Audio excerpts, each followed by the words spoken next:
বাগেরহাটের চিতলমারী কালশিরা রাজেন্দ্র স্মৃতি মাধ্যমিক বিদ্যালয়ের প্রধান শিক্ষকের বিরুদ্ধে দুর্নীতির অভিযোগ করায় শিক্ষক সুশান্ত কুমার ব্রহ্মকে লাঞ্ছিতের ঘটনায় শিক্ষকরা সংবাদ সম্মেলন করেছেন। শনিবার ২৮ ডিসেম্বর বেলা ১২টায় চিতলমারী উপজেলা প্রেস ক্লাবে অস্থায়ী কার্যালয়ে এই সংবাদ সম্মেলন হয়।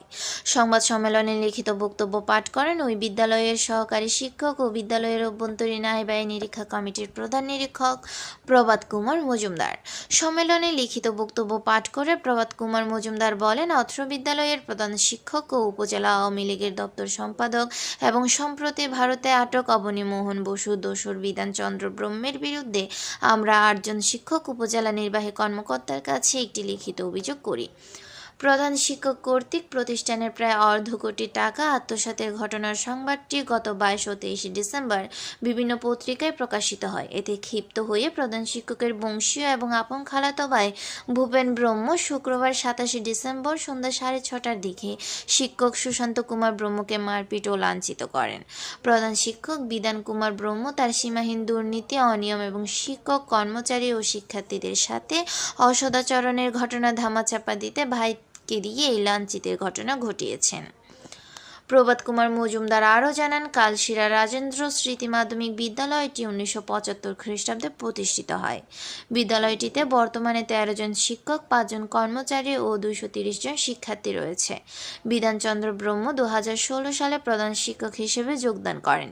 তিনি স্কুলের পাশের বাসিন্দা। প্রধান শিক্ষক হিসেবে নিয়োগের পর তাবেদারি ও অর্থের বিনিময়ে তিনি তৎকালীন ক্ষমতাশীল দল বাংলাদেশ আওয়ামী লীগের চিতলমারী উপজেলা শাখার দপ্তর সম্পাদক পদটি বাগিয়ে নেন।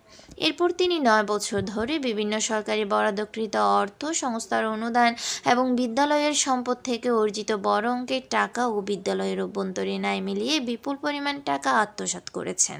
তার আত্মসাতের বিষয়টি দীর্ঘদিন ধরে শিক্ষকবৃন্দ, কমিটির সদস্য, গণ্যমান্য ব্যক্তিবর্গ ও অভিভাবক মহলে বহুল আলোচনা ও সমালোচনা হলেও তার ক্ষমতার প্রভাবে ভয়ে কেউই মুখ খুলতে সাহস পাননি। গত ৯ বছর ধরে তিনি ক্ষমতার দম্ভে শিক্ষক, কর্মচারী ও শিক্ষার্থীদের সাথে চরম দুর্ব্যবহার করতেন। কোনো ব্যাপারে প্রতিবাদ করলে তিনি স্কুল থেকে বেরিয়ে যেতে হুমকি দিতেন। স্কুলের সম্পদ তিনি ব্যক্তিগত সম্পদ হিসেবে ব্যবহার করেন। এসএসসির নির্বাচনী পরীক্ষায় ফেল করা শিক্ষার্থীদের কাছ থেকে মোটা অঙ্কের টাকা নিয়ে পরীক্ষার সুযোগ দিতেন। পরে ওই টাকা আর ফেরত দিতেন না। সংবাদ সম্মেলনে এই সময় উপস্থিত ছিলেন ওই বিদ্যালয়ের সহকারী প্রধান শিক্ষক তপন কুমার বিশ্বাস, সহকারী শিক্ষক দীপালি রানী রায়, সুশান্ত কুমার ব্রহ্ম, মোহাম্মদ আতিয়া রহমান ও অপূর্ব বিশ্বাস। এ ব্যাপারে ভূপেন ব্রহ্ম বলেন, শিক্ষক সুশান্ত কুমার ব্রহ্ম আমার ছেলেকে দিয়ে কাজ করিয়েছে, তাই তাকে ডেকে নিয়ে ২টো চড়-থাপ্পড় মেরেছি। কালশিরা রাজেন্দ্র স্মৃতি মাধ্যমিক বিদ্যালয়ের প্রধান শিক্ষক বিধানচন্দ্র ব্রহ্ম বলেন, আমার বিরুদ্ধে আনিত সকল অভিযোগ বানোয়াট। মারপিটের ঘটনার সাথে আমি জড়িত নই। মোহাম্মদ মিরাজুল শেখ, ডাকবাংলা টিভি, বাগেরহাট।